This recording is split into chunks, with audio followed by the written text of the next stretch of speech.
New hair. Welcome back to my channel. I'm Sarah Crowder and I'm getting ready to go to Wittenberg, Germany, from Las Vegas to Wittenberg to study all about the Reformation with some amazing scholars.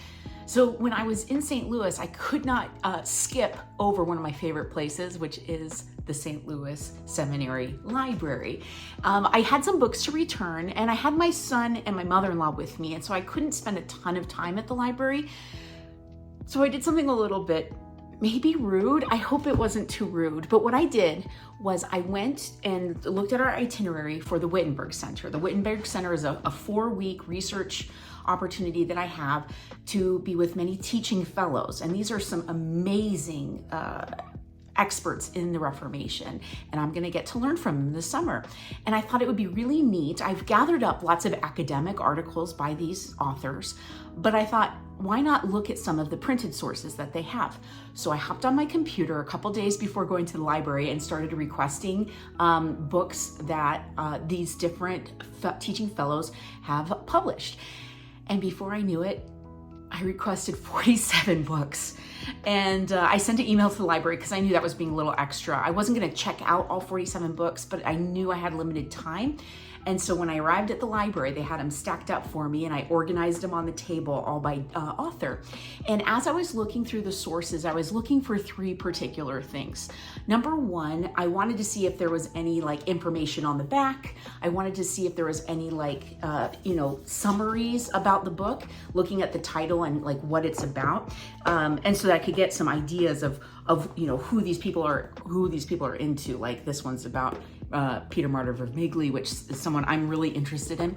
And so I would go through each book and first look for information about what is the main point of the book.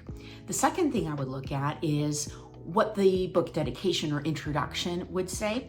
And so I would especially look at that first section where they give the thank yous to the different people in their lives, people who have influenced them. And then the thing I was especially interested in is where did they get their sources? A lot of times they'll thank different archives or libraries or people that have helped them in their research. And that's why it's so important to be extra kind to all our research librarians who help with that process, because they can really help you track down some of these sources. And I was also looking in those introductions for connections to other names to see, if there was other people that they worked with in the book. And so I was looking over each outline of the book, the different chapters. Some of these books were collections of articles or chapters written by different people.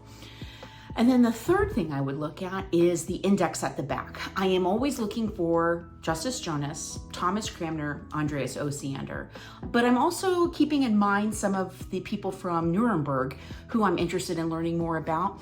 And so as I was going through that, I'm kind of always looking through those sections. I'm also looking at the chapter titles to see if any of them are dealing specifically with justification or catechisms. These are words that I'm always kind of on the hunt for. So I had 47 books and 1 hour. And so this was not like a deep dive at all. I just wanted to get my hands on the books and to go through them. And so I looked at each one, and there was a couple that I could not give away and a couple that were like a handy size. And so I thought, well, this isn't too much to take back home.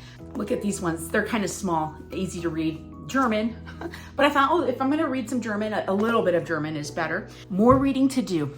As we get closer and closer to Wittenberg Center, I am getting excited. I'm trying to think about what I should be packing and trying to get ready. I have 2 45-minute presentations coming up. I'm going to be going to Michigan next week to give a presentation to LWML in Grand Rapids, Michigan. So I'm really looking forward to that. And it's going to be about teenagers in the gospel.